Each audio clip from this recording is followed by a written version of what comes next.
আগামী নির্বাচনে যে নির্বাচনটা আগামী ফেব্রুয়ারিতে হতে যাচ্ছে, সেই নির্বাচনে নানা ধরনের সমীকরণ কিন্তু এখন করা হচ্ছে। এবং আমি এর আগেও বলেছিলাম যে আগামী নির্বাচনে আপনারা দেখবেন যে পার্টিটা খুব একটা আলোচনায় নেই, নিজেরাও খুব একটা আলোচনা করছেন না, চুপচাপ আছেন, সেই জাতীয় পার্টি আগামী নির্বাচনে একটা গুরুত্বপূর্ণ ভূমিকা পালন করবে। এটা হলো নির্বাচনী ইকুয়েশনের কথা বলছি আমি কিন্তু জাতীয় পার্টিকে খুব ভালো কোনো পলিটিক্যাল পার্টি মনে করি না। আমি মনে করি যে আমরা যখন শেখ হাসিনা সরকারের সমালোচনা করি, শেখ হাসিনাকে যখন আমরা স্বৈরাচারী সরকার বলি এবং বলি যে তারা গণতন্ত্র হত্যায়, যে সেই গণতন্ত্রকে হত্যা করার ক্ষেত্রে সবচেয়ে গুরুত্বপূর্ণ ভূমিকা পালন করেছে যে সরকার, সেই সরকারকে যখন আমরা সমালোচনা করি, আমি মনে করি সেই সমালোচনার একটা অংশ জাতীয় পার্টিরও প্রাপ্য। জাতীয় পার্টি যদি আওয়ামী লীগকে একেবারে ব্ল্যাঙ্ক চেক না দিত, একেবারে যদি সর্বাত্মকভাবে সহযোগিতা অথবা সমর্থন না করত, তাহলে আওয়ামী লীগের পক্ষে এতটা স্বৈরাচারী হওয়া সম্ভব হতো না। কিন্তু জাতীয় পার্টি কেবল কয়েকজন নেতা জাতীয় পার্টির তাদের নিজেদের স্বার্থের জন্য এভাবে আওয়ামী লীগকে নিঃশর্ত সমর্থন দিয়ে গেছে। 2014 সালে যখন নাকি একতরফা নির্বাচন হলো, যখন 153টা আসনে আওয়ামী লীগ বিনা ভোটে নির্বাচিত হয়ে গেল, তখন কিন্তু জাতীয় পার্টির একটা অদ্ভুত অবস্থা আমরা লক্ষ্য করেছি। সেটা হলো জাতীয় পার্টির যিনি শীর্ষ নেতা হোসেন মোহাম্মদ এরশাদ, উনি কিন্তু ওনার মনোনয়নপত্রগুলোকে প্রত্যাহার করেছিলেন। কিন্তু উনি প্রত্যাহার করলেও আওয়ামী লীগ গভর্নমেন্ট বলেছে যে না, উনি সবগুলি ওনার প্রত্যাহার হয় নাই এবং ওনাকে একটা আসন থেকে নির্বাচিত দেখানো হয়েছে। একটা আসনে আবার ওনাকে পরাজিতও দেখানো হয়েছিল, কিন্তু ওনাকে একটা আসনে কিন্তু নির্বাচিত দেখানো হয়েছে, উনি নাকি জিতেছেন। উনি বলছেন আমি প্রত্যাহার করছি, কিন্তু সরকার বলছে না, আপনি প্রত্যাহার করেননি, আপনি নির্বাচিত। সেই সময়ে কিন্তু জাতীয় পার্টি একটা ভালো ভূমিকা রাখতে পারত, কিন্তু আমরা যতটুকু বুঝি এটা এরশাদ সাহেব পারেন নাই। বেসিক্যালি ওনার স্ত্রী বেগম রওশন এরশাদের একগুঁয়েমিপনা এবং তার ব্যক্তিগত লোভের কারণে জাতীয় পার্টির কিছু নেতা তখন রওশন এরশাদের উপর ভর করেছিল এবং তারা বুঝিয়েছে যে আপনি এটা সরকারের সঙ্গে নেগোসিয়েশন করেন, এবং উনি সরকারের সঙ্গে নেগোসিয়েশন করেছেন এবং নেগোসিয়েশন করার কারণে এরশাদ সাহেবের এখন উপায় ছিল না, যে তা না হলে পার্টি নিয়ে ওরাই চলে যেত। এরশাদ সাহেবের উপায় ছিল না পার্টির সঙ্গে, মানে সরকারের সঙ্গে হাত মেলানো ছাড়া। এবং সেই সংসদে কিন্তু বিরোধী দলীয় নেতা কিন্তু এরশাদ ছিলেন না। এরশাদ জাতীয় পার্টির চেয়ারম্যান, কিন্তু উনি কিন্তু বিরোধী দলীয় নেতা ছিলেন না।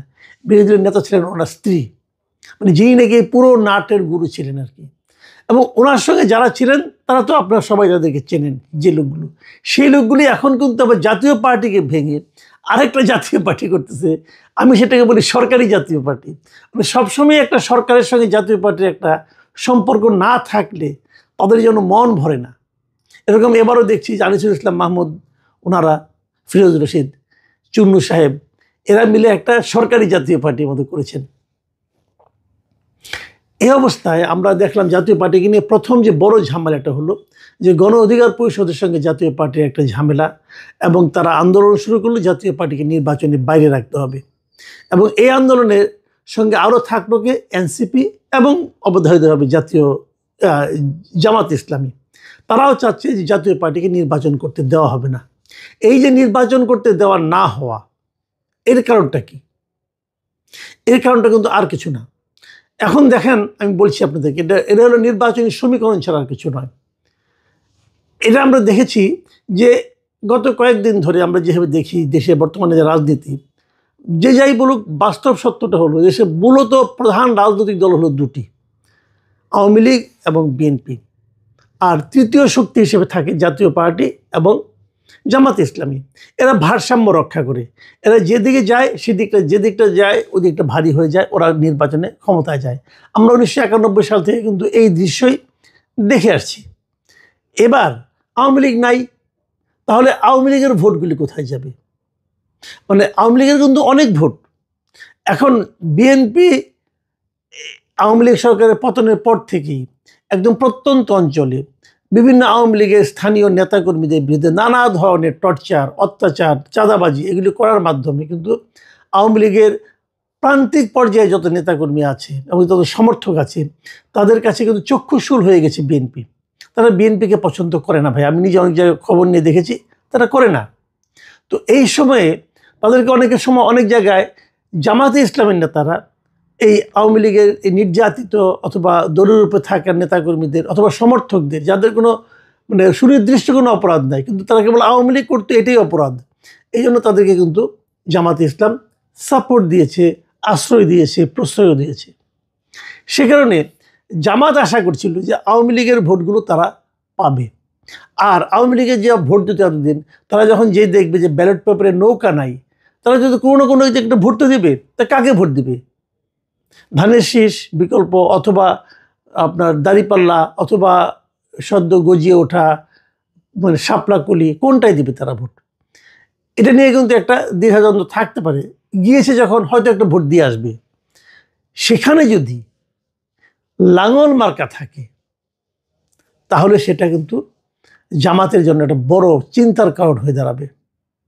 জামাত কিন্তু অনেক জায়গায় হিসেব করছিল যে তারা আওয়ামী লীগের এই ভোটগুলি পাবে, কিন্তু যদি লাঙল মার্কার একটা প্রতীক সেখানে থাকে তো সেটা কিন্তু আমি মনে করি যে জামাতের জন্য একটা বড় চিন্তার কারণ। এবং এই জন্যই জামাতও চাচ্ছিল যে জাতীয় পার্টিকে যদি নির্বাচনের বাইরে রাখা যায় তাদের জন্য ইজি হয় একটা ভালো রেজাল্ট করার জন্য।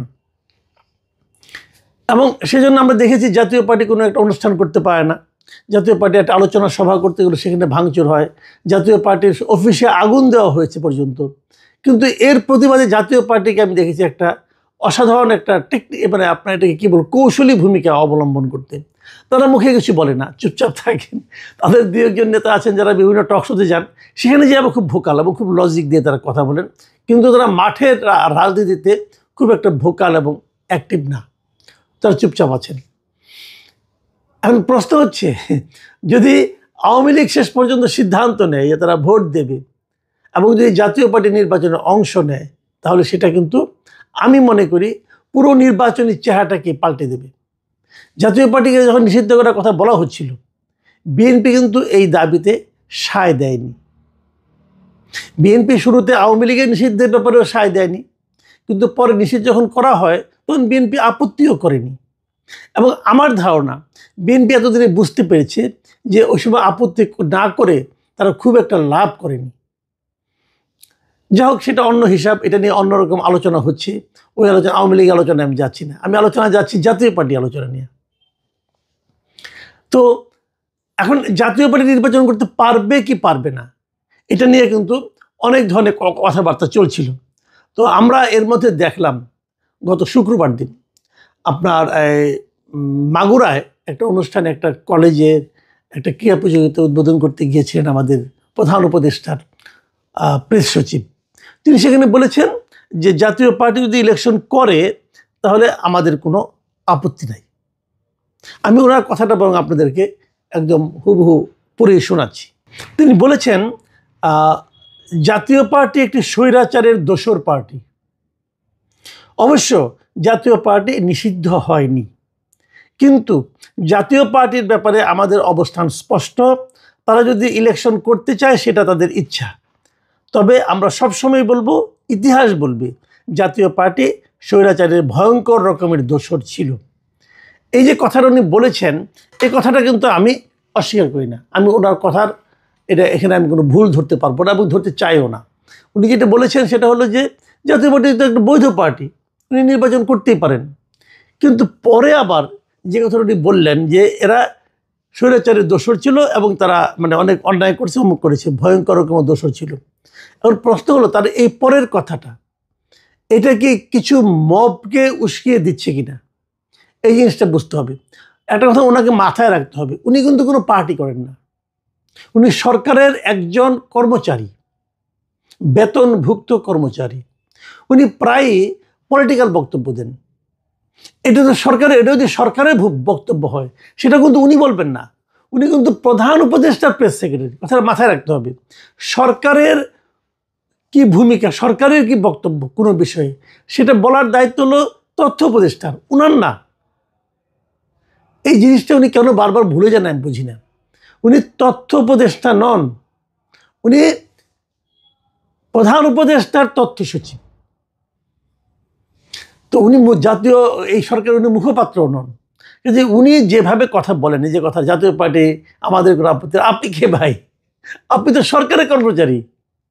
আপনাকে এই জিনিসটা বুঝতে হবে। আপনার সিদ্ধান্তের উপর কিন্তু কিছু আসা যায় না। জাতীয় পার্টি ইলেকশন করতে পারবে কি না এটা তথ্য সচিব সাহেব আপনার সিদ্ধান্তের উপর নির্ভর করে না। আপনি কেন, আপনি যার তথ্য সচিব মানে ডক্টর ইউনূস, উনার সিদ্ধান্তের উপর নির্ভর করে না। সিদ্ধান্তটা হলো আইনের উপর নির্ভর করে।